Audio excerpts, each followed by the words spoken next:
Oh, ba't ka naman naupo dyan? Kapitan ka ba? Hello guys, so malamang isa yan sa maririnig nyo sa inyong mga kapitan pag nahuli nila kayong naupo kayo sa Captain's Chair. Ang Captain's Chair ay napakasagrado lalo na noong unang panahon. Ang upuan na ito ay nire-represent niya yung authority at professionalism ng isang kapitan.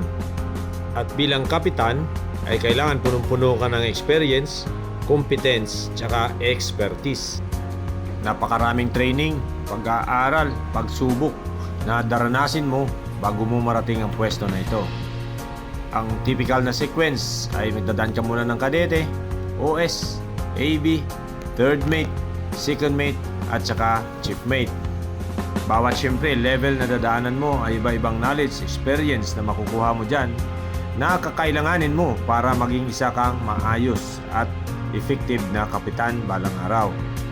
Kailangan ay eksperto ka sa iba't ibang uri ng operasyon ng barko, lalong-lalo na sa navigation, cargo operation, communication, documentation, at higit sa lahat, yung iba't ibang klase ng international at local regulation kung saan napupunta yung barko.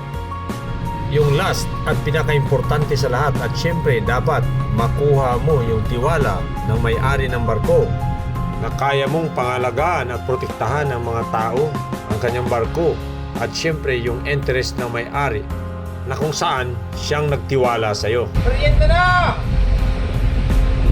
Ganon kabigat ang mga nakapatong na responsibilidad sa balikat ng taong dapat maupo sa upuan na ito na tinatawag na captain o kapitan ng barko.